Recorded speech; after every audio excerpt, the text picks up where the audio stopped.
The most hypocritical day of the therapist John's life began. He was obviously a cure for heart disease, but he was tormented by his own heart disease worse than death. Others think he is just lazy. Only he knows. He doesn't want to move. He doesn't dare to move. The secretary who helped him take care of everything and saved his life was gone. And since then he has deliberately not organized his notes, sent orders, or done anything. And every little thing she has done reminds him that she is gone. He lied to himself that he was mourning and relaxing. But in fact, without her, he couldn't even live a normal life. And he could cure the whole world, but he couldn't cure a disease called missing. Until the doorbell rang. He got up suddenly. The coffee was almost spilled. He hurriedly straightened his tie, rushed out of the office, and froze on the spot as soon as the door opened. And in the waiting room stood an orc woman carrying an axe, an elf girl carrying a quiver, a red-haired peasant girl, a beautiful woman wearing a crown, and among the four beauties with their own charms, there was also a young man with sand-brown hair, a sword on his back, an ordinary and thin figure, and an incongruous young man. John greeted with a smile, "Welcome." "Welcome. Sorry no one picked you up. I'm still recruiting a new secretary," the red-haired girl asked. "What is the secretary?" the young man replied. "It's to help people take care of the business." John thought to himself, this man was either an alien with him, or he had been in Avalon for too long. Otherwise he would not know this title. He asked again, "Are you consulting separately or together?" The four women said almost at the same time together. They also glared at each other a few times, looking impatient. John knew in his heart that this was the harem consultation mentioned in the book, but he couldn't say this so as not to offend people. He smiled and said, "Oh, it's group relationship counseling. Come in. Does anyone want to drink coffee, tea, or water?" The woman wearing the crown said, "I want tea." The orc woman shouted, "Beer." John spread his hands. "I don't have beer here, but I have this." He walked to the desk, took out a bottle of spirits and a cup, poured 2 sips, saw that the orc woman was big, poured 2 more sips, and then activated the magic rune on the kettle, ready to make tea. Then he asked, "Before you start, let's talk about your name." Right as a result, several people spoke together, and John quickly raised his hand to apologize. "I'm sorry. It's my fault. Whoever I point to, I will say the name." He first pointed to the orc girl, and the other party said, "Crush." John smiled and answered, "It's so nice. My aunt's name is also Crush." He pointed to the elf girl, and the elf girl said, "It will take you a lifetime to read my full name. You can call me xianxia of the Western Forest." John said, "It might be a bit informal to call a nickname, but I'm fine." Pointing to the red-haired girl again, the girl said, "I am Carol. It's really good." He pointed to the woman wearing the crown, and the other party immediately said, "You can't point at Crown Prince Grelia of the Kingdom of Rendalia." John quickly apologized, "I'm sorry, Princess Grelia." Finally, pointing to the young man in the middle, the other party said, "I'm Zach." "Thank you, Zach." At this time, the kettle rang. John poured the water carefully, watched the water quickly turn brown, brewed the tea and handed it to Greglia, and then handed the spirit to Crush. John walked to the back of the desk and sat down, took a deep breath and said, "To be honest, in my world, I am very experienced in relationship counseling, but your situation is much more complicated than I usually encounter." Crush asked, "Don't you have a chief with a group of wives and concubines there?" John said, "We don't have it there, and psychotherapy is not common in that kind of place." Crush frowned. John asked again, "I see that you all seem to be a little dissatisfied with each other, right?" Several people nodded. "You all have a relationship with each other, or?" Before she finished speaking, Grelia shouted, "Absolutely not. I'm here just for Zach." Cruz continued, "These women are too weak to resist me." Carol's face turned red, and xianxia said, "I only have something to do with Zach." John nodded, listening to the four beauties, secretly envious in his heart, but still had a calm smile on his face in this case. "I want to talk to each of you alone for 10 to 15 minutes, so that I can find out the situation. Otherwise it will be bad if you interrupt each other." Crush drank his cup and handed it to John. "The first, don't mind." John smiled and poured her another glass. He wouldn't let his clients drink on Earth, but in this fantasy world without ethics committees and licenses, he was much more relaxed. "Then I'll talk to Zach first, and the others will have trouble waiting outside the office." Although several women pouted reluctantly, they all walked out of the room. John closed the door, activated the soundproofing magic, and instead of sitting behind his desk, he sat in a small chair next to the sofa, closer to Zack. Are you from another world? Zack shook his head. No, my dad is. But I was born in a village on the border. And Carol is also from the same village as me. Oh, childhood friend, yes. I used to stick together all day until I left to be an adventurer. Be an adventurer, it's exciting. Why did you choose this path? John thought to himself that if he could meet a group of beautiful women, then he would succeed. Zack scratched his head. I can copy other people's abilities. As if only as an adventurer can I make good use of and improve this ability. John complained in his heart that he had met almost 20 adventurers with this ability, and the more people had it, the less fresh it was. But he still said, it's really unique. So what progress have you made? Yes. We killed the Demon King and brought peace to Centaria. John complained in his heart again. This is the 50th Demon King he has heard of. Why not just have a Demon King hunting season? But still smiled and said, wow, congratulations, thank you. Then what do you think about your relationship with these women? Zack sighed. Looking tired. I'm too tired. It's really hard to satisfy them all. Crush either pulled me to compete or wanted to sleep with me all day long. Serenisha kept clinging to me, staring at me silently, as if waiting for me to speak first. Carol hated all of them and wanted to take me for herself. But she only dared to tell me secretly. Grelia waited for me to serve her every day, and she was angry when I said a few more words to others. It's never over. I'm busier now than when I was fighting the Demon King. John nodded as he listened, feeling a little sympathetic to him. Have you told them how you feel, or have you considered breaking up with a few of them? Zack shook his head. No, I don't want to make them sad. Without them, I wouldn't be a hero. John wrote in his notebook, pleaser, communication disorder. He asked again, if some of them say they don't want to be with you anymore, can you accept it? Zack quickly looked at the door and confirmed that it was closed before saying, of course you can. In fact, they didn't officially confess to me, but they each felt that I deserved to belong to them. If they really don't want to be with me, I don't force it, and I might be able to get a good night's sleep. Do you have a favorite? Zack opened his mouth and quickly closed it again. If I say it, it won't be fair to them. John nodded. Okay. Then I'll talk to them one by one now. Would you like some tea? Coffee or water? No, I'm fine. The two stood up and walked to the door, and as soon as Zack opened the door, he saw Serenisha standing at the door staring at him. Zack was expressionless, but his face was a little white, and he smiled and walked straight over. John was stunned for a moment, smiled and said to Serenisha, since you're all here, why don't you talk first? Serenisha sat down silently. John sat down again. She sat in a very standard posture, like most elves. She rarely blinked, just staring at him like that, making him feel uncomfortable. But he had treated many elves and was used to it. Serenisha, how did you and Zack meet? He came to my forest to find the west wind so that he could fly to the castle of the Demon King, and I decided to help him complete the task. Did you fall in love with him during the mission? No. John frowned. Did you fall in love all of a sudden? What did he do that impressed you? Or did you suddenly realize that you cared about him? No. John looked into her mint green eyes and asked, can you elaborate? I have treated him as a friend since the beginning. Always been. Later, we fought the Demon King's Desire Knight, who cursed me to fall in love with the first person I met, which was not what I wanted. It was supposed to be the knight, but Zack just showed up, so it became him. John suddenly realized, oh, Zack knows that you love him because of a curse I don't know. Telling him will hurt him. I can't do that to someone I love. But you actually want to lift this curse more, right? Serenisha remained motionless, and John acquiesced to her. He sighed, stood up and walked to his desk, wrote a note, walked to the window and opened the window, signaling the elf next to him to come over. Can you give this to the Maria Huxban, the spellbreaker? The elf reaches out, and John hands her a note and a piece of honey candy, and the elf eats and flies away. Don't worry, it can be solved before the end of today. Next was Crush, who had already drunk the third glass of spirits, as if drinking water, but her cheeks and neck were a little red, and her light green skin looked pretty good. Crush, how long have you known Zack? For months. He came to our tribe and begged us to help fight that big battle, and he won our loyalty by head-to-head. When did you start having feelings for him? Crush frowned and tilted his head. Do you think I love him? John nodded. Generally this situation is because of love. Crush laughed. No. According to the rules of our tribe, I have to give birth to the strongest child, I think Zach is the most suitable, and when he lets me get pregnant, I won't go with him. He was too docile and not my type at all. Then you're already working hard. Crush nodded yes, but he wasted too much energy with the others. John suppressed the jealousy in his heart and said with a smile, "Don't worry, I can help you solve this problem." Then came Princess Grelia, and John sat down and asked, "Princess, do you want another cup of tea?" The princess skillfully held the cup and sat dignified. "In my palace, I don't have to open my mouth. Someone pours me tea." Saying that, he handed over the cup. John walked over to the teapot, which had a heating rune on it, always hot. He carefully filled the princess and poured himself another cup. He actually preferred coffee, but did not want to waste it. He suddenly remembered his former secretary Katrina,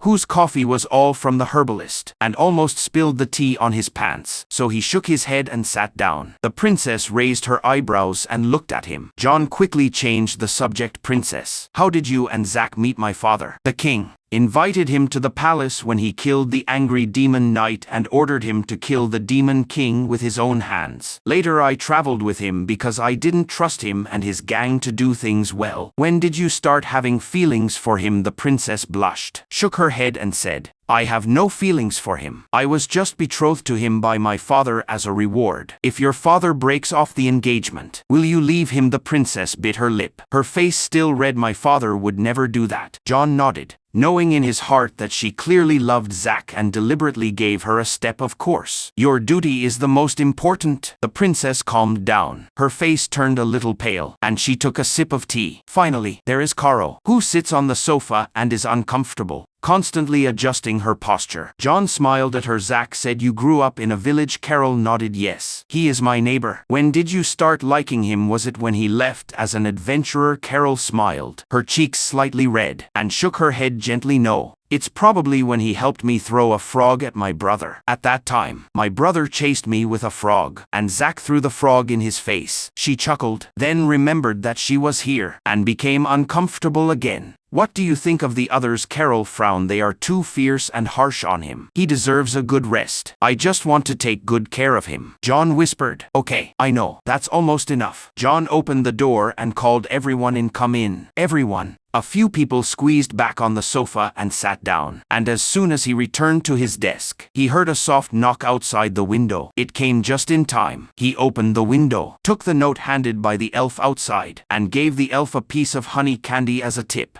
And the elf saluted and flew away. He locked the window, sat back at his desk, looked at the note, nodded, and took out a candle from the drawer and lit it. After talking to everyone, "I think things can be 50 simple." After the candle was lit, he picked up the waste paper and lit it, reciting the runes on it, and his voice suddenly changed to that of an old woman. "Those who have been cursed and lost their hearts, with the power of my magic, regain their hearts." The purple energy crackled and turned into sparks and exploded. After reciting it, he blew out the candle and looked at Serenisha expectantly. Serenisha blinked and shook her head slightly. Black smoke rose from her face, which quickly disappeared. She stood up and smiled brightly. "Thank you so much to the gods of the ancient forest. My curse is lifted." Zach asked in surprise. "Curse?" John explained. "She was cursed to fall in love with you, and I sent a message to my spellbreaker friend and asked him to help solve it." Serenisha walked up to John and shook his hand. "Thank you so much. I really didn't expect the knight's curse to be lifted so easily. Avalon is very common. Just help." Serenisha let go of her hand and looked at the others. "I don't blame anyone for this, but I hope I don't see any of you again for at least a few hundred years." After saying that, he walked out the door. Zach scratched his head and asked curiously, "So, she doesn't love me?" John nodded. "I really don't love it. Your biggest problem now is that everyone doesn't communicate well, which is the root of almost all trouble." He said it very directly, much more blunt than when he was on Earth. After all, he doesn't have to follow the old rules now. Now, to solve another problem, you have to stay with Crush until she is pregnant. Crush smiled. "He's too weak to get me pregnant at all." John also smiled. "This is the saying of my hometown. I mean, you have to get her pregnant." "Wait, this is not appropriate." "No, absolutely not," Carol and Greglia shouted at the same time, and John raised his hand to interrupt them. "Don't you want Crush to let Zach go?" The two stopped talking in an instant. John shrugged. I know a local alchemist. Maybe I can speed things up." Zach looked confused. "So Crush just wants my child?" John nodded. "I said, you just lack communication. Zach looked at Carol and Grelia again. What about the two of them? John smiled and said, oh, they both really love you. It's not so easy to solve. Both of them blushed, and Grelia stiffened. I didn't, John said dryly. Of course not. Anyway, I want to see the three of you again in a week. Is that okay? Zach asked. Don't you have time to solve it all at once? I solved half of your problem in just over an hour, which is already very good. The rest, he looked at Zach, Carlo, and Grelia. It's up to you to work on your own, especially to talk to each other. I'll help you make an appointment in a week. Cruz smiled and said, I like this human. You should all learn from him. John shrugged his shoulders and kept a friendly smile. Of course, he is good at giving advice to others, but he can never do it himself. Okay, everyone, you have also seen it. There are new faces. Let's introduce ourselves first. I'll come first. John stood up and smiled skillfully, even though what he wanted to do most now was to go back to the apartment and lie down on the bed. He still pretended to be relaxed, except for one person. Everyone in the circle knows him and knows his story. But according to the daily process, it is much easier than deliberately looking for something new. Hello everyone. My name is John and I was a healer when I was on Earth. I was brought here by a fairy circle, and I thought it was just a circle of mushrooms on the side of the road. But now that I think about it, I am such a fool. There was a chuckle in the room. I was thrown into a wooded area south of Avalon, not knowing that there was civilization a mile or two to the north. And I kept going south, thinking I was just lost in the woods of the earth, thinking that I could go back to the south. He paused, remembering the confusion at the time. The trees there are different. The smell is different. The sky is different. Everything is strange. But I just don't realize that something is wrong. He paused again, deliberately creating some drama. It didn't take long for me to meet a group of particularly hungry mites. I also want to tell you that I immediately raised my crutches, solved them easily, and started an adventurous life. But this is not the case at all. They chased me climbing trees and throwing rocks for a whole hour until a wandering adventurer passed by, hacked them to death, and took me back to town. He sighed. It took me a long time to get used to here, but fortunately there were many well-wishers to help me. He paused again and took a breath. John was bored telling his story, but his face didn't show it. And then he said that he had become the first therapist in Avalon by luck and hard work. Although there were troubles, but fortunately, there was a team to rely on. Everyone applauded politely. Several old members rolled their eyes, and the new girl on the right was very shy and didn't say a word. John proposed to introduce himself in turns clockwise, first pointing to the man on the left wearing a brown jumpsuit, golden oil, and a frosty face, with Eric's extermination action written on the back of the jumpsuit. John never asked others about their age. After all, there are non-humans and shape-changing wizards in this world, and they have been slapped in the crotch by sensitive gnomes before, and they have long learned their lessons. Eric stood up and said that his name was Eric. He used to be an exterminator in Mississippi, and he was hit by a truck and teleported here. Everyone nodded. After all, truck accidents were the most common reason for this. And he also said that he wanted to continue to do extermination work here. But the locals thought that he used poison traps to kill leprechauns, immoral and scary. And now he was unemployed, especially missing Budweiser Light, and sat down after saying that. John was glad that he spoke briefly this time, not as long-winded as usual. John remembered that he had helped Eric deal with the brownie incident and helped him ease relations with the locals. And he also understood Eric's frustration. John thanked Eric and then called the next man, Ben, who was 8 feet tall, with a head like a wild boar, covered in hair and muscles, and did not stand up because the ceiling was too low. Ben said that his name was Ben. His stage name was Benny, from Canada. He used to be a band member, and he was said to be the most handsome one, and then annoyed a female fan. That female fan was a witch, and he scolded him on the internet for really teleporting him here. He pointed to his face, desperately saying that he could never find a woman like this anymore. John handed him a handkerchief, and he slapped him away. John sighed, feeling that Ben was difficult to deal with. He was a little responsible to him, but he was annoyed that he didn't listen to his advice, and then looked at the woman to Ben's right, who was about half Ben's height, with a beautiful round face and dark hair. John called her Sarah. Sarah smiled bitterly and nodded, saying that she was Sarah. From London, she was hit by a truck outside the New York Comedy Cellar. Eric interjected that British trucks can't hit people. Sarah replied that she would not be hit by a truck at all in the UK, and said that she used to be a good comedian and was preparing to shoot a streaming special. But all the material was useless after coming here. The comedians here all rely on loot and juggling. And she also complained that the people here don't know what an airline is at all, saying that he had 5 minutes of jokes about Thatcher. People thought they were talking about roofing here, which made everyone laugh sincerely. John coughed lightly to signal her to restrain herself. Sarah sighed and said that she was now working as a waiter in a nearby hotel, although it was not as miserable as Ben. But thank you for listening to her. Everyone laughed again. Ben roared in a low voice. John then called Renee. Renee had dark skin, thick curly hair, and a beard that covered his young face. Renee said that he was from France, born in 1894. He used to fly a plane to scout the Germans, and suddenly saw a strange light, and after passing through, the day turned into night, and the sky was different. He was so panicked that he almost crashed. A dragon came over to attack him, saw that he was afraid, but gently put his plane in front of the city. He said that he was easier and more difficult than everyone, and said that he was very happy to hear that both wars had been won. Eric interjected that they had won, and John quickly interrupted him, lest Eric say something offensive to the French again, so that everyone could finish talking before discussing.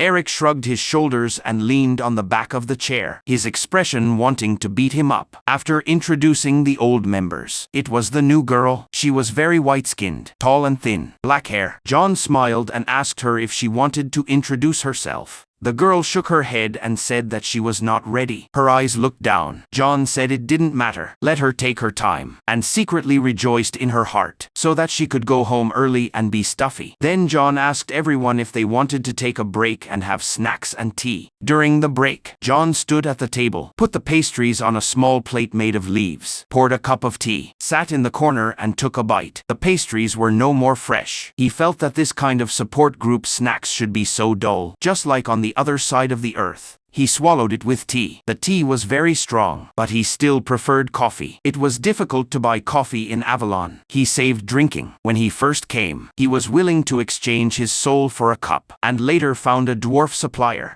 who could take out all kinds of coffee from the barrel of the neck of the three-headed dog. That is, they were all frosted. There was no reproduction. He especially missed the ritual of grinding whole beans, and later found a few herbalists who sold whole beans, and occasionally went to the gnome to buy it. He sat in the corner to eat, listening to everyone chatting, and he liked to be alone in the first half of the break, and he was always there to help in case someone wanted to ask him for help. He saw Sarah surrounded by a group of people, laughing so hard that he almost spilled tea, knowing that she was talking about the previous comedy material again, and John advised her not to indulge too much, but she never listened. Eric sat alone with a plate full of pastries, and John felt like he was half here to eat for free. He looked around, didn't see the new girl, a little worried, planned to wait to ask everyone if they saw her to make sure she was okay. The goblin gave John a lot of allowances to help the aliens who came here like him, which was also his main income as a healer. Ben and Renee were not far from him, and he could hear Ben complaining that he couldn't find a woman, and Renee politely comforted him. No one was looking for him, so John took out a flyer he had seen during his walk from his back pocket, hesitated for a moment, and walked towards Ben and Renee, who was very pleased to see John coming. And Ben's complaint was about to drain his sympathy. Ben was still complaining that it was difficult to find a job. He could only use the carriage to pull things, feeling that he could obviously do something else. John sighed. The job was still he begging for favors to help Ben find it. He held up the flyer and said that he had found an interested one for Ben. The flyer said Hourglass Courtship. It was the first bachelorette event held by Thirsty Drake's Bar. 5 minutes to change a potential partner. You can find a lover, a friend, a partner, or even a spouse. And there is a magic hourglass countdown below. Ben gritted his teeth after reading it, looking very entangled, saying that he didn't know whether to go. John said that they had talked before. Ben had been talking for a year. He had been saying that he wanted to meet women, and deliberately changed the foul language Ben said to an elegant statement, so as not to offend Renee. Ben said that women would not pay attention to him. John shook his head and said that the event was guaranteed to meet face to face for 5 minutes. As long as he spoke, there would be a chance. Ben still didn't believe it. John had no choice, so he had to say that he would accompany him. This was his last resort, but he didn't expect Renee to say that he wanted to go, saying that there were not many opportunities to meet meet women before the war, wanting to try. John was happy to have René's help, and Ben finally reluctantly agreed. After the support group, John and René cleaned up together. René was always happy to help. When cleaning up, René asked John what to call a person with a snake tail and a human body. John said it was Naga,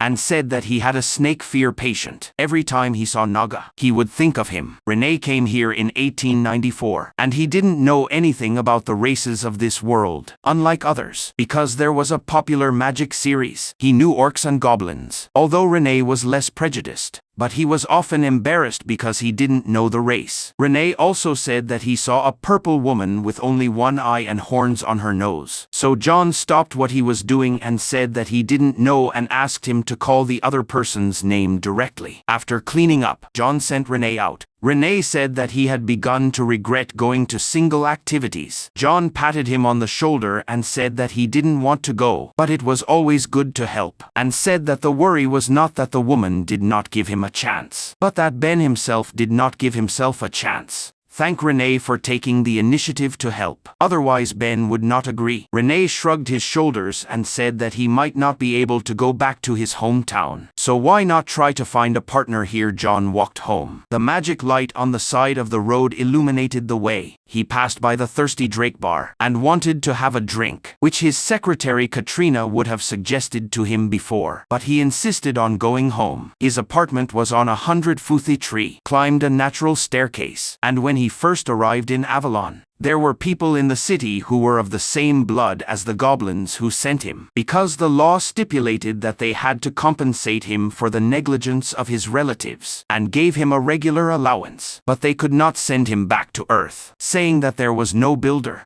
The Goblin Road was too complicated. John was crazy at the time, and now he can only accept it. He chanted spells to turn on the lights. The apartment was simple. The kitchen had ice rune boxes. The furniture was dwarf-made, very similar to the Earth style. Flowers grew everywhere. He slept in a hammock. This was his childhood dream, and in this it was normal. He put the remaining pastries and tea into the kitchen, took off his clothes and lay down, chanted a spell to turn off the lights, swayed gently in the hammock, missing the sound of earthly traffic and the warmth of Katrina, and slowly fell asleep. John was awakened by the dew on the leaves above his head. Half of his body almost rolled off the hammock, wiped his forehead with his sleeve. He didn't like Avalon's way of alarming the clock, but he didn't like the mobile phone alarm clock on Earth either. Anyway, no matter what woke him up, he was angry. He got up and went to the bathroom, looked at his tired self in the mirror, with dark circles under his green eyes, red hair in a mess, splashed some water on his face, combed his hair, rinsed his mouth with toothwash, and practiced a few smiles in front of the mirror, comforting, kind, empathetic, and raised his eyebrows. And finally he himself thought it was funny, and planned to use a low-key version when he went to single activities. He jumps into the shower, activates the heating rune and the water plane portal. The soap is almond flavored, a flavor that both worlds like. He takes a quick shower, not wanting to stop thinking about Katrina. After taking a shower and drying, he returned to the bedroom, and there were 20 sets of almost identical green plaid suits in the closet, as well as white shirts, brown belts and shoes, which were copies of the clothes the goblin wore when he came. But the details were a little different. He had a few other clothes, including the blue suit that Katrina made for him, but he always wore green, which became his uniform, and he thought that Eric wore a one-piece suit every day, and he didn't want to compare with him, so he put the thought behind. Get dressed. Go down the stairs overgrown with plants. The buildings on the street are outdated and fantastical, messy. There are furry short people living in caves. There are Dracula-style towers. There are floating square buildings. Wind elves shuttle through the door, and glass shops selling magic shoes. Divination tents are built on the roofs of dwarf blacksmith shops. Avalon is the center of 1,000 worlds, and the buildings are also mixed with the styles of various worlds. People, places and ideas can come in, but rarely go out. The Earth is especially far from here. When John first came, he had found a way to go home, and others said there were many ways, but they were all dangerous and rare, and he couldn't find it for a long time. But now he was a little happy, at least most of the time. He walked a few blocks to the office, nodded amicably with a minotaur and 3 children, and when a dragon flew low, he grabbed the street lamp so as not to be blown away by his wings. And when he crossed the road, the pumpkin carriage and chicken leg house stopped, opened the door to Hilda's bakery, and when he entered, the scent of fresh bread and sugar dispelled his bad mood. Mia of the bakery is Hilda's daughter, 17 years old, wearing black morning clothes. The skirt is torn, revealing black boots, wearing thin chain mail on the outside, jingling when walking. Blue eyes, with sharp eyeliner. She got the goth magazine of the earth, and then changed her outfit. With a lively personality, and the clothes are very contrasting. John also knows such goths on Earth. Very friendly. Mia greets him. John says he wants to be the same. Mia hands him a small bag and advises him to try the new chocolate cinnamon roll, saying that yesterday a dwarf ate it and proposed to her mother. John said no. Mia shrugged and said he would try something else sooner or later. John walked out of the bakery with a smile. The office was across the road. He walked around the giant's footprints, opened the front door, turned over the door closing sign, walked into the office and started making coffee, poured coffee powder into the press, activated the heating rune of the kettle, poured the water into the press when it was hot, pressed the lever, turned the cloudy liquid into a dark brown, poured it into a mint green cup, added some cream and sugar, took a big sip, and couldn't help but exclaim. This morning habit he had maintained for many years. But in the past year, it was Katrina who handed him coffee when he got up. He sighed, put down the cup, and thought that Katrina was probably already on the other side of the universe. He picked up the schedule. There were only a few scribbled words on it. He wanted to distract himself by this. There was only one client that day, Nost Shuhu. The name was a dwarf name, but he didn't remember what Nost was going to consult. Vaguely remembered some kind of fear. He shook his head. He was too organized. And then he had to interview the new secretary. After Katrina left, he knew he needed one. He was not the most unorganized, but he was definitely not good at it. When he was alone, the table was full of customer notes, and he always forgot to make an appointment. As a result, subsequent customers have to postpone. He took another sip of coffee, opened the bag he bought from the bakery, took out 2 bagels, and with the temperature of the oven, the cream cheese melted in the bread. It was particularly delicious. He took a bite, and as soon as he swallowed it, he heard the door slam shut, and there was a series of bangs from the waiting room. He was startled. The coffee spilled on his shirt, and he choked. He cursed and put down the cup, took out the laundry potion from the drawer, poured it on the stain, and watched the stain slowly disappear. As he walked to the office door, he muttered what was going on, slowly pushed open the door, holding the still hot kettle in his hand. Looking around, Avalon rarely broke into the business premises, but it was not impossible. He saw that the carpet in the center of the waiting room was messy. The small coffee table was shaking, and 2 large boots were sticking out from the top of the table. John walked to the table, looked down,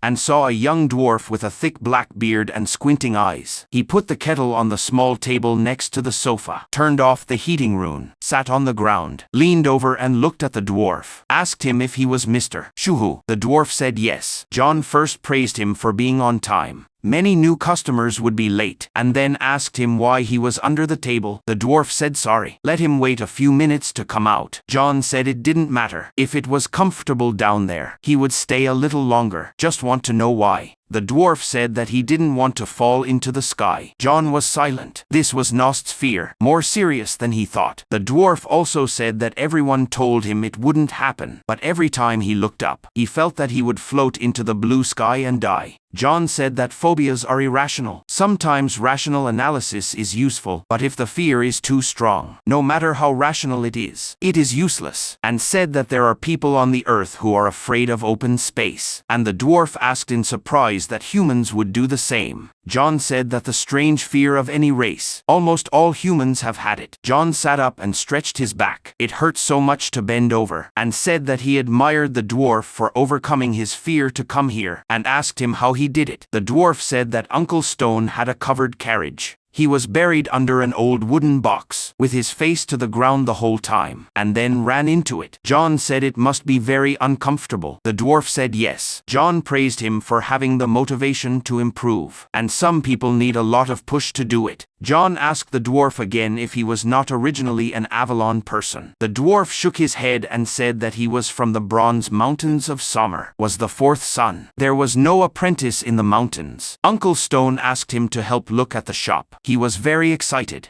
He didn't expect to be so scared. John heard that he was very guilty, probably felt that he didn't help his uncle. John said he could help him, but it would take time. The dwarf asked how long it would take. John said about a few months, maybe a year. This treatment was time-consuming. The dwarf asked if there was a sorcerer who could eliminate his fear at once. John shrugged his shoulders and said that he didn't know everything about Avalon. Maybe there were wizards, warlocks and the like who could help him. If he wanted to find someone else, he didn't mind, and said that he was cheaper than those people. The dwarf couldn't help but laugh, said that he was grateful for the deal, and said that he could come out from under the table. John asked him if he was sure, secretly glad to be able to stand up. The back pain was so bad. The dwarf said sure. John said to give him a minute, help him relieve him a little, and then walked to the window of the waiting room and closed the curtains. Back in the office, the curtains were closed. The front hall of his office was on the flat street, hanging in the air behind, and there was a small balcony on the second floor, and the geography of Avalon was too strange. He returned to the waiting room and saw that Nost had crawled out from under the table and looked around. Although he was still shaking, but much better than before, John asked him into the office and asked him if he wanted water or tea. The dwarf came over cautiously and asked if there was mushroom tea. John said yes, it was from another patient, and then went to get the kettle to boil water. Walked slowly on the road, did not urge the dwarf.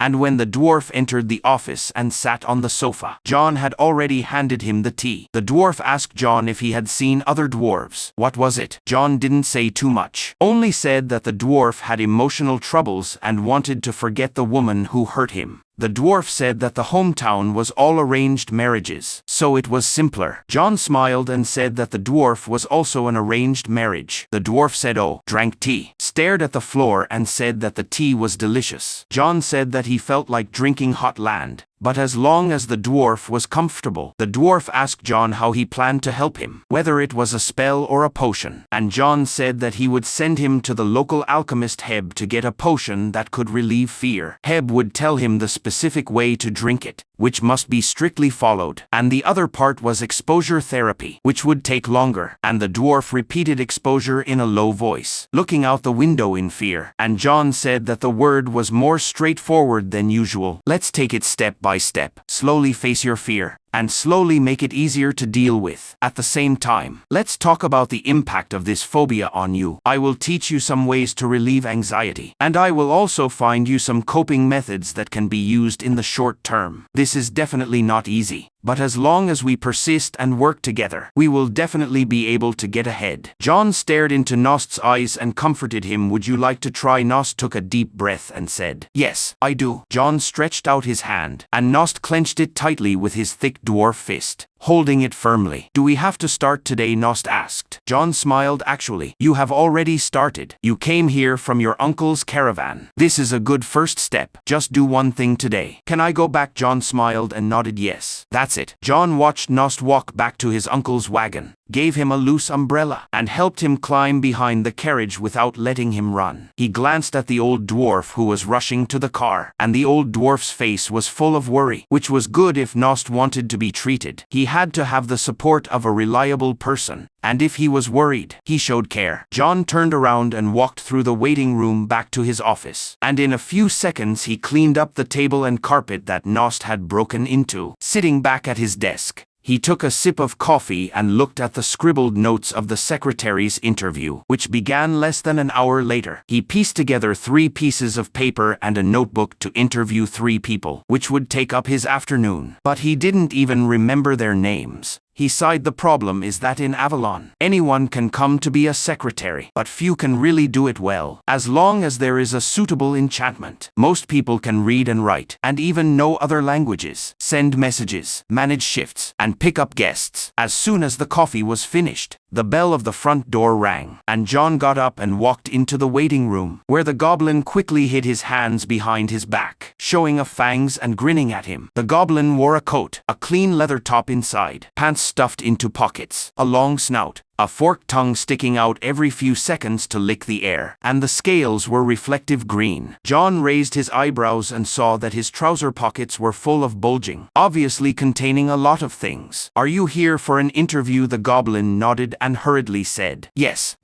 I am clept 6 fingers. As he spoke, he stretched out a hand with only 3 fingers. John held it and shook it vigorously. Come into my office. When I turned around and walked in, there was a clanging collision behind me, and there was a movement of things being quickly stuffed into my pockets. Do you want water or tea? Please have a cup. Thank you, thank you. John turned to make tea and heard another sound of grabbing things and stuffing his pockets. When he finished making tea and handed it over, Clappert turned his back to him, his pockets doubling. Clapp took a big sip, and John sat back at the desk, gently running his fingers over the long runes carved on the table, and asked, Clapper, can you read and write? Yes. Yes, I can read in any language, and I can write more. Why do you want to do this job? I like to work with smart, caring humans. John deliberately dropped the pen, and when he picked it up and looked back, the teacup in Clapper's hand was gone. Well, that's a good reason. I have nothing to doubt. Have you done paperwork before? I've beaten a lot of priests. Yes, there's a lot of gold in the temple. Sometimes there is really too much gold. Right? Yes. Yes, I like it. At this time, there were footsteps in the consultation room, and John said, it should be the next candidate who came early. You wait. He put his coffee cup back to the window, and quietly activated a rune as he stepped out,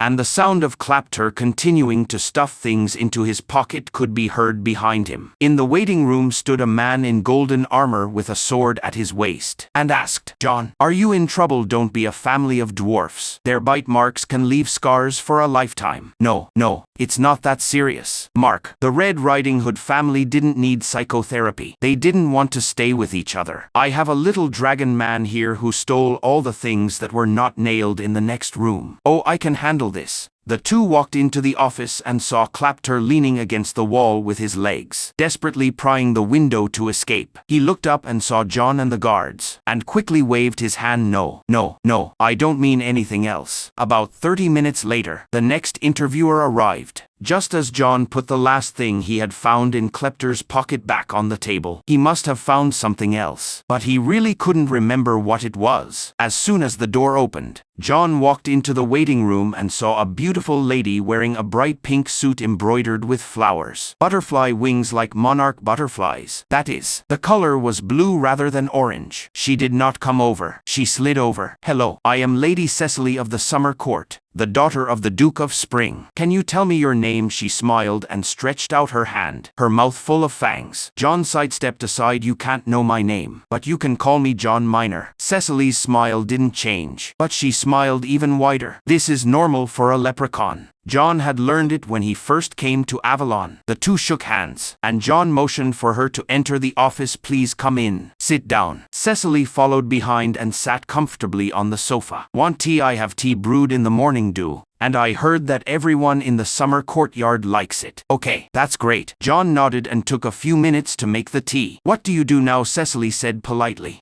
Make acquisitions. After saying that, he paused, and his wings folded up like a small cloak draped over his skirt. John smiled and handed her the tea. Cecily took a sip, and a drop of tea fell on her chin and onto her skirt again. Oops, can you give me your hand? From John quickly changed his words. I will definitely help you. He handed over a handkerchief, but Cecily just wiped it with her fingers, and the stain on the dress disappeared. John also poured himself a cup of tea. Today's interview is too laborious. Drink more caffeine. As soon as he sat down, Cecily took out a plate of small biscuits from nowhere and asked, do you want something with tea? She picked up a piece. The teacup floated beside her. She took a bite and let out a satisfied hum. The biscuit looked very fragrant and smelled attractive, and John knew in his heart that there must be something wrong with this biscuit, and eating it would only make people addicted, and he just wanted to eat what she gave him. He sighed. No, thank you. I just had lunch. Cecily smiled and didn't force it anymore. John asked again, can you read and write? She nodded. I have been involved in the drafting of many contracts. Then you used to do clerical work. I did it. In fact, I'm doing it now. John pinched the bridge of his nose. Tired and helpless, he didn't want to offend a high-ranking elf for this, although he really wanted to throw the horseshoe over it. Okay, then that's it for today. I'll contact you later. Cecily smiled and got up, her wings fully spread. John sent her to the door, and she suddenly stopped and took out a note full of small print. Can you sign to confirm my parking right? John looked at her expressionlessly for a few seconds. His eyes deliberately fell on her wings, and Cecily smiled and turned around and flew away. John was drinking the morning tea he had made for Cecily when the front door opened again. He carefully put down his cup and walked into the waiting room, where there stood a red-skinned lady with long horns on her forehead, wearing a black professional suit, a dark blue shirt, and black high heels. "Hello, are you here for an interview?" John walked over politely. "Yes," she smiled with her fangs. "I'm Andre Shaw." Saying that, he stretched out his hand. John held her hand. She squeezed it gently, and shook her finger before letting go. John opened the door wide. "Please come in." Andresa grabbed the door frame and motioned for him to go first, and John awkwardly complied and walked to his tea cabinet. "Do you want to drink water or tea?" Andresa walked to her desk and sat down. "Drink tea." "Do you have silver leaf?" John knew it in his heart he had silver foil in an unopened tin box. A prince's gift from his good friend, and the most expensive tea he had ever seen. He said tactfully, "I'm afraid not." "Is moon petal tea okay? I heard that the taste is similar." Andresa shrugged, and John took a few seconds to make tea and sat directly at the table opposite her. "To be honest, I've already met 2 annoying people today. Let's get straight to the point. Can you wait for the tea to cool down first?" Andresa asked with a smile. "No, I can't." "Can you read and write?" "Yes." "Have you done paperwork?" "I did." "You're a succubus who lives by eating other people's anxiety and discomfort, right?" "I want to come here to find a place where it is easy to forage." Andresa blinked. "You guessed it so accurately." "Do you hurt others when you eat, or only eat the energy they release naturally?" "I only eat naturally released ones, but sometimes I like to deliberately react and eat more comfortably." "I didn't see it." John raised his eyebrows, turned around and handed her the tea, and put a small jar of honey in it. Andresa stirred and drank the hot tea directly, without any reaction. John was a little interested, but his face was still calm. "When you work, can you hold back and not provoke others?" "Probably." John knocked on the table, remembered the unreliable candidates before, and sighed. "You've been hired." He blew on his teacup and took a sip. Andresa's eyes widened slightly. "Really, as long as you don't disturb my customers. Just work here and eat the energy they naturally release. Most of my customers here are anxious, and you will definitely be full." "Then can I disturb you?" Andresa asked with a smile. "As long as you arrange my schedule and clients, you can bother me as much as you want." Andresa smiled, and John suddenly wondered if he had made the wrong decision. After that, John went to Hilda's house to buy breakfast, and stood behind a blue-scaled dwarf lizard while queuing. And the lizard got the brownie and walked to the counter. Today Mia was wearing a black puff-sleeve top, black pants, and a fishing net with holes cut open as clothes. Not fishnet stockings, but real fishnets. And there was still a little salty water in the air. "Good morning, John. Have you tried scones today? My mother made it for the tea party, but the client didn't come." John frowned. "Okay, I want the usual. Take a few more scones. I have a new secretary today, and I don't know if she eats normal food." "Oh yes, you'll have to replace Katrina sooner or later." Right. Mia bends over and picks up the bag with the bags that Scone and John often eat. John pays, carries the bag out of the store, and waits for the traffic on the road to disperse before crossing the road. But luckily a slow-paced creature the size of an RV gives him a gap to cross the road.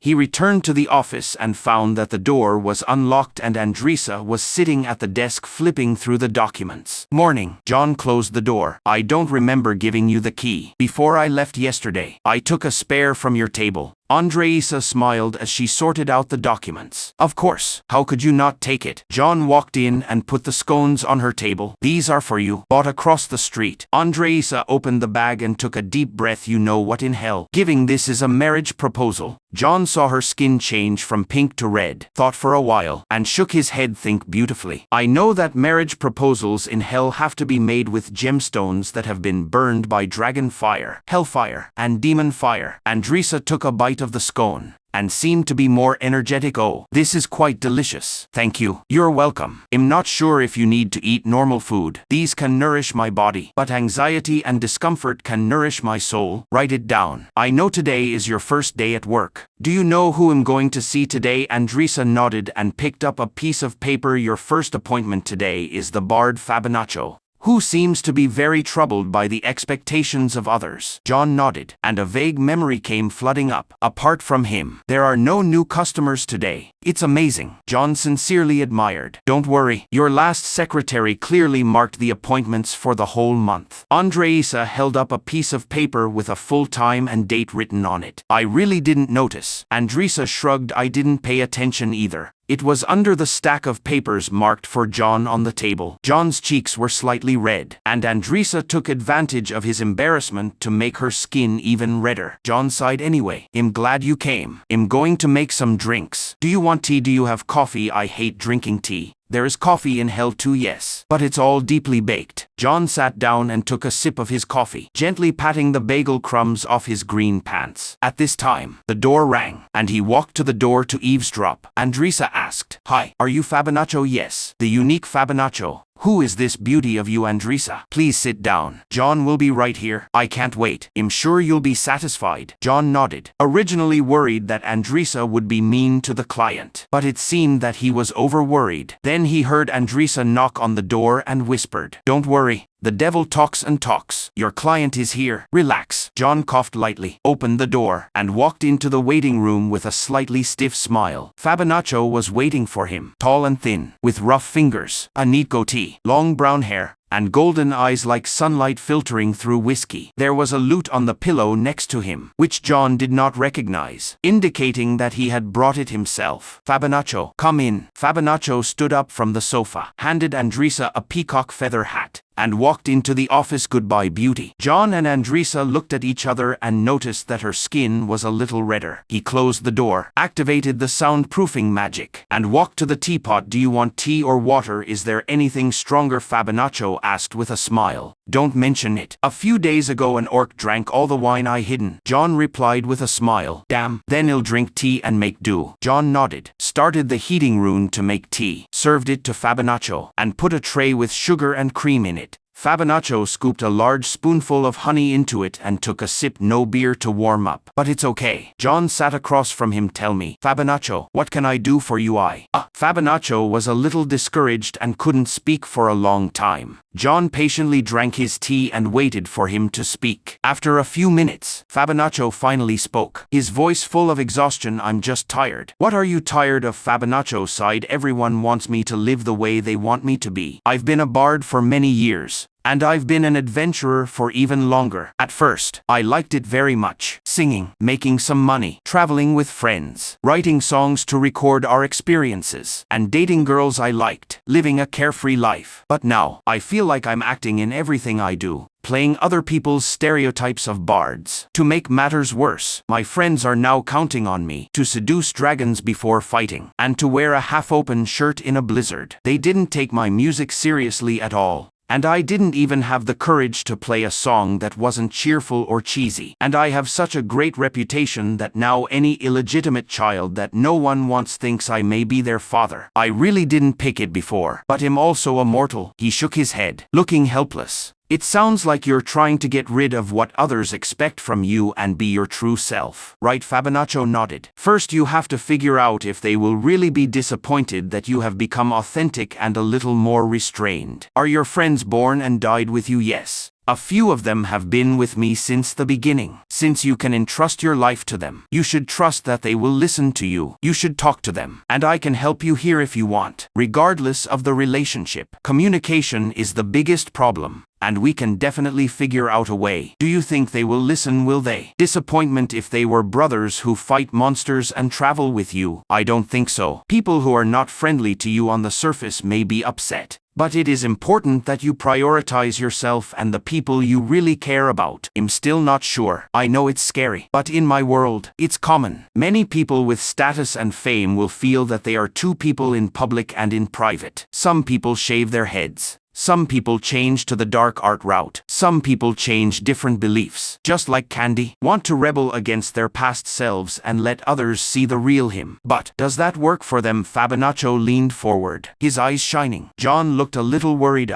There may be short-term satisfaction, but Fabinaccio stood up abruptly and smiled brightly. "I'll try." He quickly packed up his lute and pillow and walked towards the door. "I just said casually, don't be so anxious. I don't advise you." Fabinaccio had already crowded into the waiting room. "Thank you for your advice. I'll tell you all that your advice is. Awesome! John hurriedly chased after him, but Fabinaccio ran too fast. Wait, listen to me. As soon as the front door opened, Fabinaccio ran away. John groaned and covered his face with his hand. This must be going to go wrong. He looked at Andreisa. Her skin turned colorful, and she was showing her fangs and smiled him. At least someone has benefited from this. She chuckled. I really like this job more and more. John tidied up his collar and pinched the bridge of his nose. Me too. But some days are extra tossed. Hopefully he can come back. After that, John cleaned himself up, put on his favorite green plaid suit, with a small leaf pattern on it that could not be found without looking closely, took a bath, checked his teeth, and saw that the sun was about to set, so he dared to go out and walk to the Desire Dragon Tavern. It was a warm night, with small light balls on both sides of the street, bats flying overhead, and night elves, abyssal people, and various races of night owls, either out to blow the evening breeze or go to dinner. The Longing Dragon is a nice tavern that has been open for hundreds of years and has been kept by the same elven owner. Built of cherry-colored wood, with many curved angles and wildflowers growing from the gaps. John pushed open the door and smelled the mixture of earth and flowers. And there were many men and women walking around awkwardly. He didn't see Renee and Ben, so he walked to the bar first. A dwarf bartender stood on a stool, placed a rose petal on a honey-colored drink, and handed it to a black-eyed deer girl, who took a sip and nodded in approval, turned to leave. What do you want, gin? Focus on floral aromas. The dwarf smiled. It's full of flowers here. I guarantee it will suit you. He jumped down, picked up a dark green bottle of wine, poured a small glass and handed it to John. John paid and tipped, and drank slowly. The heat of the wine slid down his throat, and the floral aroma was strong. When they were almost finished, Renee and Ben walked in. As soon as Ben entered the door, he stared at a plump elf lady and said with a smile, there are so many beautiful women tonight. The elf lady quickly tightened her coat and turned to dodge. John looked around. There were indeed beauties of various races walking around, and he patted Ben. Ben, restrain yourself. We can only talk to each lady for 5 minutes. Ask more about them. Don't always think about yourself. Ben frowned, his expression a little scary, but he nodded. Renee also looked nervous, and John asked, would you like something to drink? I invite you. Renee shook his head and pushed aside the sandy hair in front of him. I have already drunk some before I came. Otherwise I wouldn't have the courage to come. John smiled. I understand. This kind of thing is easy to get nervous. Remember, the three of us are together. We must be stupid together. Renee nodded and glanced at Ben. John took his last sip of gin when he suddenly heard the sound of glass colliding, and a night elf lady stood on a stool, holding a wine glass in one hand and a mixing spoon in the other, smiling and saying,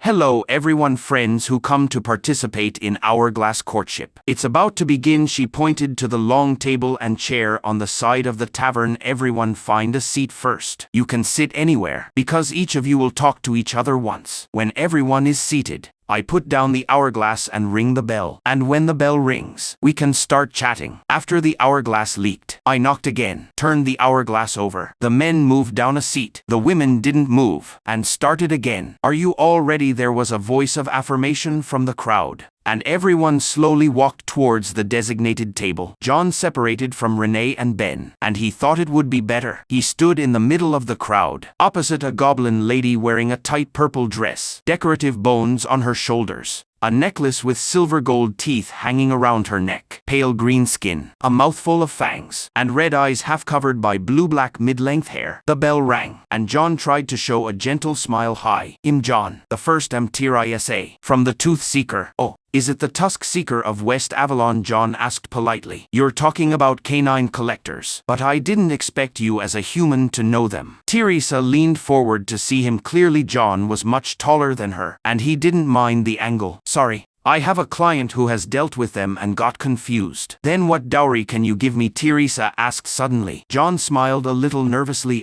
What did you say? Someone promised me 4 cows and the whole teeth of a giant wolf. Oh, this sounds a bit too ordinary, right? John asked tentatively. No, I obviously deserve better. That's for sure. It's a pity that I can't afford a good bride like you. Really, what a pity. Few people have as good teeth as you, and I quite like your rusty hair. John blushed a little and was flattered. I also feel sorry. I wish you can find a suitable partner and give you the dowry you want. Thank you. Teresa nodded. The two were silent for a while. John had been in Avalon for so long. He had long been accustomed to all kinds of strange situations, and he still had the ability to improvise. Although I don't think it's possible to fight Teresa. Her fangs are quite interesting. He took the initiative to ask, "Where are you tusk seekers in Avalon?" Teresa chatted with interest for a few minutes about her family and told a story about their ancestors stealing dragon's teeth. And John listened so engrossed that he almost didn't hear the bell ring. He said goodbye to Teresa in a friendly manner and moved to the next seat, opposite a female ogre wearing a simple brown dress, a square face, and a mouthful of silver fangs. The female ogre looked him up and down and shook her head. "If I take you to bed, you will die." John smiled. "You're right. Thank you for being so honest. Avalon has a lot of weird couples, but everyone has their own bottom line that he can understand." He looked around and asked, "Is there anyone in particular you want to talk to?" The female ogre frowned and looked around. "I was looking for a man with a larger size.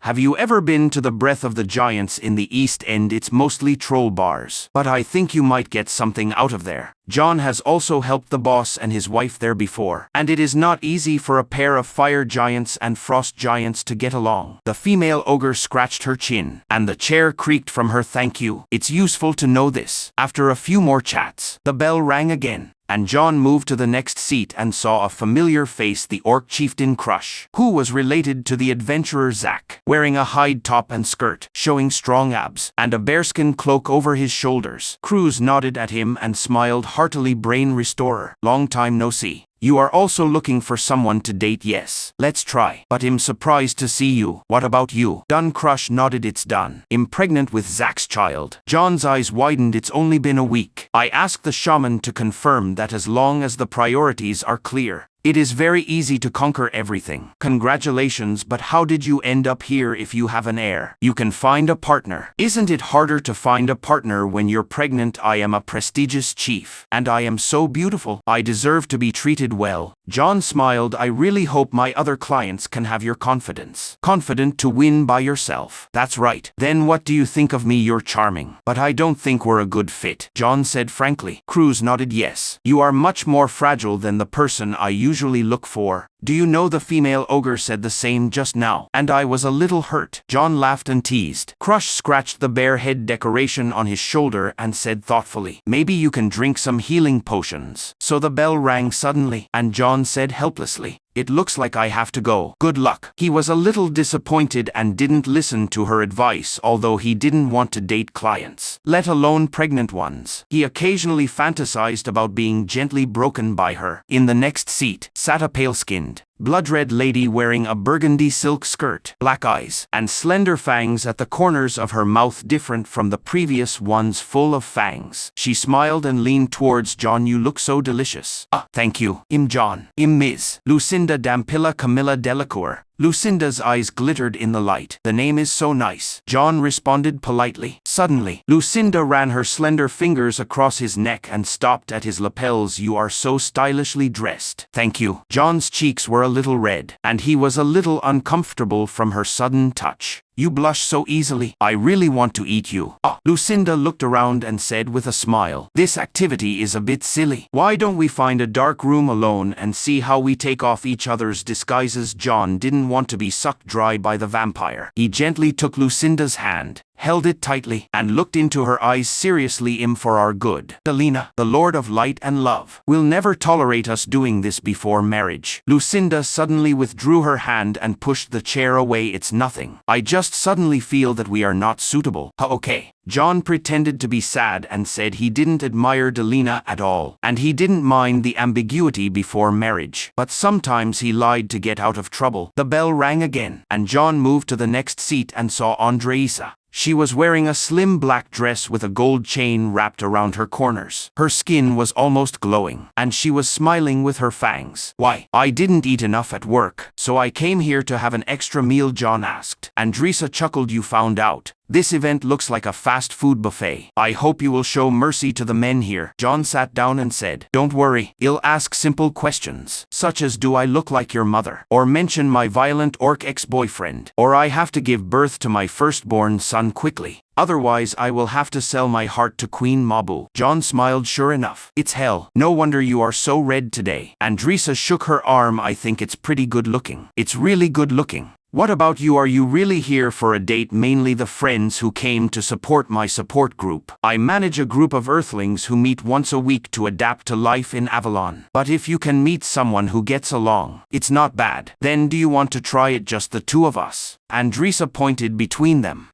We can talk first. Do I look like your mother? John sighed. Are you always hungry? Andresa smiled. Almost. After the event, John, Renee and Ben waited for news at the bar to see if any ladies left their contact information. Ben's hair was messy and dripping with water, and as soon as he sat down, he complained that woman with antlers actually poured a drink on me. I just said that her breasts are beautiful. I think it's quite sincere. He shook his head like a dog, and water droplets splashed everywhere. John held back his sigh and patted him on the back. He asked Renee again. How are you? Renee said a little embarrassedly, I seem to have a good conversation with a dwarf lady. She is a mechanic. I told her that I can fly an airplane, and she is very interested. Great, brother, John happily said. I'll treat you to a drink. He called the dwarf bartender and ordered drinks for the two, and it didn't take long for them to receive an envelope with contact information. John counted and had 6 names. I only have 3, Renee said with a smile. Ben crumpled the paper in his hand and threw it on the ground. I'm just one. Or the damn banshee. He looked at John and said pitifully, can you lend me some money? I want to pool money to buy a few cows. Maybe I can catch up with that goblin girl. I'm sorry, brother, I don't have extra money, but I'm proud of you both. You are both brave today. John is also proud of himself, which is exactly what Katrina said he would never do before, and he is glad he came to this kind of event with friends. The next morning, John woke up unwell. He overslept. The weekends in Avalon were random. Sometimes 2, sometimes 3, and he looked at the calendar on his bedside table. This time 3 days. The week was too busy, and the hourglass courtship the night before made him particularly tired. He rolled out of the hammock, went to the bathroom to rinse his mouth, and went to the kitchenette to make coffee. After making coffee, he wrapped himself in a loose bathrobe, walked to the small balcony, sat on a chair, took a sip of coffee, and sighed in satisfaction. The house he lives in is a tree, and he lives on the 1st floor when he first came,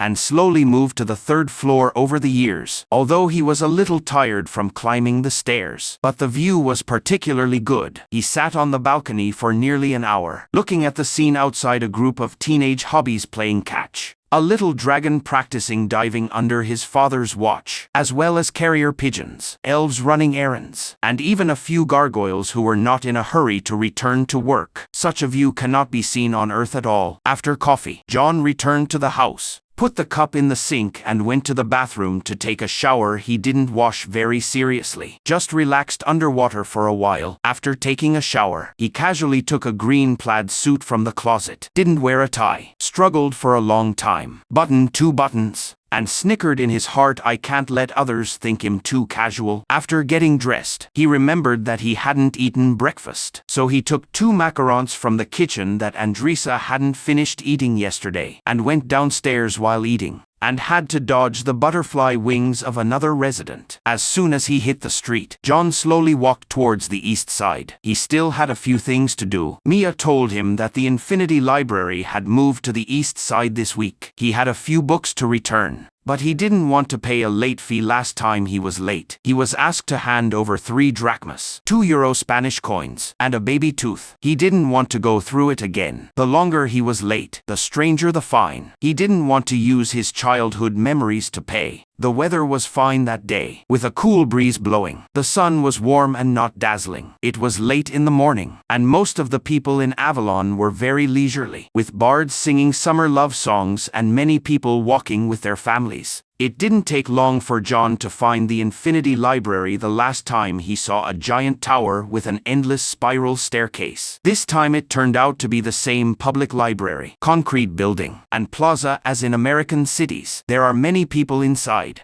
People of all races come to return books, borrow books, and buy books. There are other bookstores in Avalon, and it's better to find a specific book to go to those places. But if you want to find a book to read, the Infinity Library is the first choice. John went to the book return office first to return the book, and received a nod from the origami worker in the library. Most of these origami workers are humanoids, with all kinds of words on their bodies, although silent, but they can answer simple questions through the words on their bodies. But they can't tell the origin and whereabouts of the library, and ask them to find books and toilets, but they can accurately guide. After returning the book, John wandered aimlessly between the shelves. He knew that the best way to find a new book in the Infinity Library was to walk around, until he saw something interesting. He even felt that the library would guide people to find the books they wanted to read. He passed through a row of alternative history books of the Lich Kingdom, and a row of books on werewolf love, both fictional and autobiographical, and when he went further and saw several ancient texts 6 yards away, he began to cry and have headaches. He knew that the Infinite Library contained all the texts of the universe connected to Avalon. Everything. He stopped and walked down an aisle that inexplicably attracted him. Reading the titles on the shelf as he walked: Dark Underground Secretary, Hell's Office Romance, Red Lipstick and White Collar. He hurriedly walked away. Having experienced Katrina's affairs, he had no interest in office romance novels at all. Walking to the next row, he was surprised to see Mia, who was sitting with a few girls of the same age, holding a large stack of books under his arm. And when he saw John, he immediately waved his hand lively. Hey, John. She wore a black coat today, 3 different belts around her waist, fishnet stockings on her arms, dark green shorts and black shoes with small silver buttons on her lower body. Hey, Mia. He nodded at her and greeted her 2 more friends, one wearing a cocked hat in the style of the Combined Army, and the other in a wedding dress with torn sleeves and skirts. He guessed there was probably a punk show nearby. He pointed to the book under Mia's arm and said that you were lucky. Mia nodded excitedly, saying that they had stumbled upon an entire area filled with monster romance and gothic magazines. He smiled and said that this library is simply for you. He picked up a book next to him, with a deer skull monster holding a woman on the cover, raised his eyebrows and asked Mia if he could buy a few. He had a friend who might like it and didn't want to use the library books. Mia said yes, asked him to go to the bakery next week to get it. He said it was perfect, and said to the other young people with embarrassed faces, I will go shopping again. Good luck, and turned to leave. Mia waved goodbye. He didn't want to disturb the children's interest, so he didn't stay long. Later, he was attracted to a bookshelf full of books by Lincoln and Douglas, as well as novels by Jack Langer and Tom Clinty, all of which were parallel world versions of the books he was familiar with on Earth. He walked to the entrance, obviously walking in a straight line for almost an hour, but quickly returned to the front desk, put a stack of books on the counter. The origami librarian touched each book. The book lit up, and when he returned it to her, there was an extra dozen fonts and languages written on it. See you next week. He thanked him, walked out of the library, hungry, and walked towards his favorite orc barbecue restaurant, Cutter's Blade, intending to order a large portion, save it for the evening as leftovers, and then read all day, thinking that it would be a perfect weekend. John walked into the office waiting room with bagels and Andresa's special meal, with a large bag of books hooked on his arm, and his hands hurt a little, so he put down his things and handed the pastry to Andresa. Andresa thanked him, opened the box, smiled and said that this time it was a rabbit-shaped cinnamon roll, and joked with him about whether the woman who made the pastry was in love with him. John smiled and said that Hilda was good to everyone, and she would know it with just one bite. Andresa took out one, bit the rabbit ear, and wiped the icing off the corner of her mouth. John asked her if it was delicious. She nodded and said it was as good as ever, and said that if the job advertisement said there was free baking, her job would be more competitive. John said he didn't expect it to be like this every day, and walked towards the office to have coffee and breakfast. Andresa took out a book from her book bag, read the title Bed with the Beast, and raised her eyebrows and said that this was not the book she thought John would read, but each had its own goodness. John blushed a little and quickly said that these were for a friend, borrowed from the bakery Mia. Andresa didn't believe it, took out another copy of Imprisoned by Prince Drake, and asked him if he didn't want to read this. Andresa smiled and said that she must knock on the door before entering the office. John sighed, saying that she was lucky and had always been so good at joking. Andresa said that he was the same. John opened his mouth to refute, and finally admitted it. John had just finished breakfast when he heard the waiting room door open, and the first customers of the day came, and he patted the bagel crumbs on the table and flipped through the notes. It was Princess Sabbatha and Prince Roderick, and the two had a problem with their relationship. He nodded and stood up, thinking that compared to the last time he consulted 5 people at the same time, ordinary couples should be more relaxed. He walked out and saw a tall blonde woman sitting on the sofa, wearing a pink beaded dress. Very beautiful. On the other side of the room stood a man wearing a blue-gold double-breasted coat, dark brown curly hair, a tough chin, sharp blue eyes, and a sword hanging from his waist, looking nervously around the room. John greets them and asks if they are Sabbatha and Roderick and if everything is okay. Roderick turned his head to look him up and down, saying that it was okay, but he was worried that he was disguised as the Ghost King. John looked puzzled, and Sabbatha told her husband that she was serious about counseling. Roderick sighed, his shoulders drooped, and apologized to Sabbatha. John nodded, let them into the office, poured them tea, and chatted a few words before sitting down to ask them if something was wrong with their intimacy. Sabbatha smiled and said she felt their intimacy was good, but Roderick sighed and his voice was as loud as a moan. John looks at Roderick and asks him if he has a different opinion, and Roderick says that they do often get intimate, but Sabbatha has a problem with her taste. John looked at Sabbatha again. Sabbatha looked innocent and said she didn't know what he was talking about, and when John saw this, he asked Roderick to talk about specific issues. Roderick reluctantly said that Sabbatha was always kidnapped, and when they met for the first time, he rescued Sabbatha, who was captured by the dragon, and Sabbatha gave him a generous reward after getting married for almost a year. Sabbatha was kidnapped to hell by the devil, and he broke in to save her, and Sabbatha was very grateful to him since then. Sabbatha has been frequently kidnapped, either kidnapped by neighboring countries, caught by the Tauren into a labyrinth, or even given to others by unknown gods, and he is really tired. Sabbatha shrugged, saying that she didn't want to be kidnapped either. It was all an accident,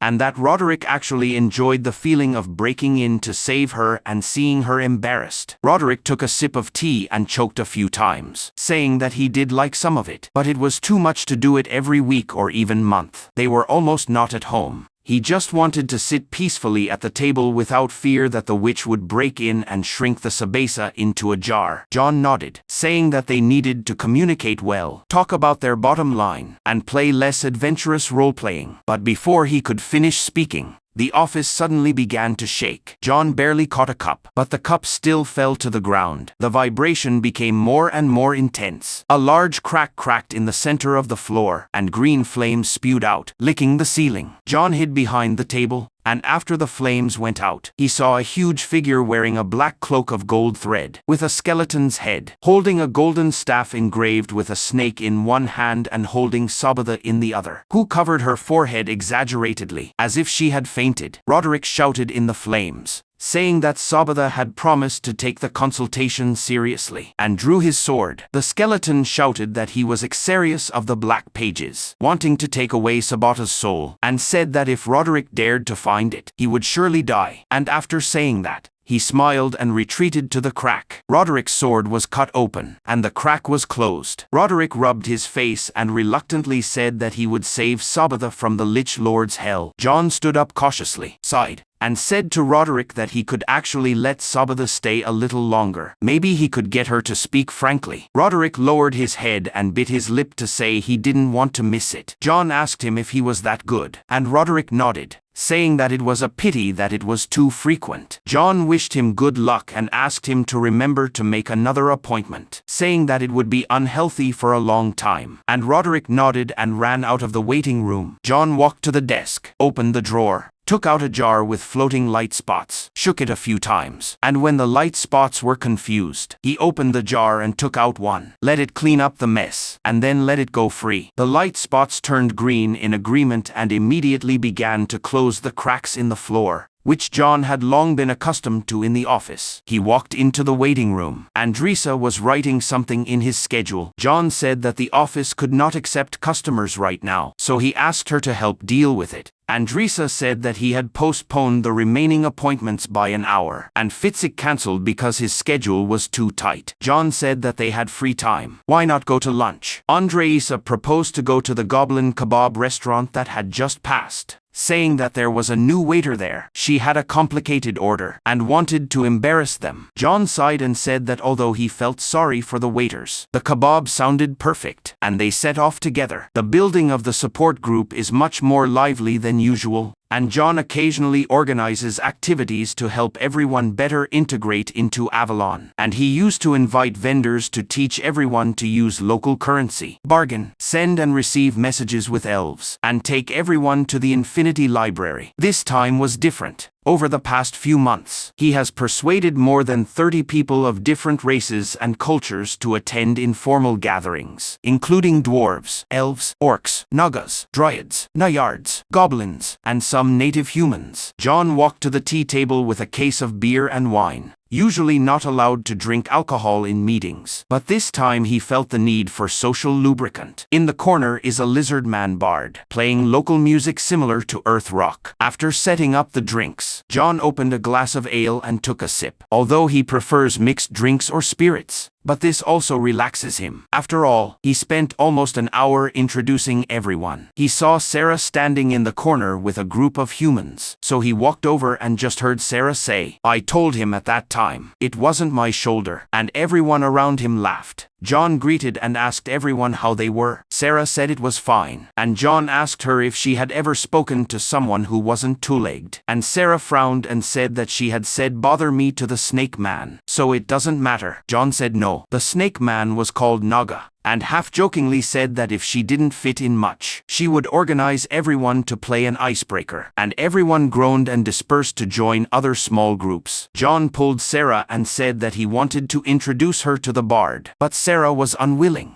And John said that he would either play two truths and a lie, and Sarah had no choice but to follow him. Lizard Man put down the lute and licked his tongue, and John greeted him, saying that he played well, and then introduced Sarah, saying that Sarah was also a performer. The lizard man stood up and bowed, saying that he didn't expect to meet someone who was also a bard. And Sarah awkwardly returned the salute, saying that she was called a comedian on Earth, not a bard. Lizard man smiled and said that he was like a clown, but with fewer bells. Sarah said that her bell was only for the bedroom, and John smiled and quietly withdrew from their conversation. A large part of the reason he held this party was for Sarah, who was always difficult to get along with non-humans, and he wanted her to smile more and slowly fit in. At this time, there was a commotion in the center of the party. John saw Eric wearing a jumpsuit, bending over to speak to a dwarf who was gritting his teeth. Eric's tone was very rushed, saying that American engineering on Earth was much more powerful than the things here, and the dwarves were not convinced, saying that Eric could not forge something as powerful as the meteor hammer at all, nor could he build a perfect palace like the old Lord's Hall. Eric retorted that the hammer and hall were not as good as the American highway system, and the dwarf was angry, saying that it would be an honor for Eric's eyes to kiss the little toe of his ancestor Golden Furnace Iron Beard. And Eric was also on fire, saying that it was the President of the United States, and even Democrats couldn't say that, and scolded the dwarf bastard. The dwarf punched Eric in the stomach, and Eric kicked the dwarf in the face, and the two scuffled together and rolled on the ground and cursed each other. Renee wanted to step forward to stop him, but John shook his head and motioned for him to leave. After a while, Eric's ribs were hit hard. John was about to step forward, but the dwarf suddenly stood up and laughed. Eric propped himself up. He was still very angry, hesitated for a moment and laughed, laughing very happily. John was the first time he saw him laughing so happily. The dwarves said that Eric was fighting like a dwarf. Maybe the American blacksmith was really as good as he said. Eric nodded, saying that the dwarf family was also very powerful. The two made an appointment to have a drink, walked to the drink table, and each took 2 bottles of beer. John would have wanted to ask the healer to help check their injuries, but he knew Eric and the dwarves, and they would definitely say they were tough and wouldn't be examined. Renee shook his head in surprise and asked John if he had known that they would reconcile. John smiled and said that he didn't expect it at all. Renee asked him why he didn't stop it. John said that Eric needed to be beaten. Renee covered his mouth and laughed. John doesn't mind if he guessed wrong. A short quarrel may allow Eric to learn to respect other people's cultures, and making new friends may be more effective. After all, Eric is difficult to get along with others on Earth. John finished drinking the wine in his glass and saw Ben muttering sullenly in the corner. So he walked over and asked him what was wrong. Ben said it was not good, saying that he was ugly, and the women here frowned at him. John said that half of the women here had beards, and half of them were snakes. Not necessarily a problem with his appearance, and that Ben was usually aggressive, suggestive, rude and self-righteous, and that women generally did not like these traits. Not that he was ugly. John said that all kinds of people in Avalon could be with each other, even if they were good-looking. They might like his appearance. And as he spoke, he took out a copy of Leather Wings and Lavender Lips from the book bag Mia gave him. And on the cover was a bat-headed man holding a beautiful woman, saying that this kind of book was very popular on Earth and Avalon, so that Ben would stop using his appearance as an excuse and find his real problems. Ben frowned, stuffed the book back into John's arms, scolded him, said that he was hard enough. John shouldn't say it was all his fault. Then turned around and rudely squeezed through the crowd and walked out the door. John sighed, put the book back in his bag, and watched Eric and the dwarves in the crowd still drinking, Sarah and the bard laughing happily. And he was also relieved, reminding himself that a failure was nothing, that he had done a lot of good deeds, and then walked over to the drink table and took another glass of wine. John handed Hilda's pastry that day to Andreisa, who opened the bag, smiled and took out a donut, folded the donut, ate it out of the hole, and took a quick bite with her sharp teeth, and grabbed another one. John frowned and joked that she was really efficient. Was this 2 meals at once? Andreisa looked at him innocently, wiped the icing from the corner of her mouth, and said she didn't know what he was talking about. John sighed and said he wanted to make coffee, asking her if she wanted it, and Andreisa nodded and said yes. John walked into the office, lit a kettle, prepared 2 cups, and poked his head out to ask Andreisa how she was arranged for today.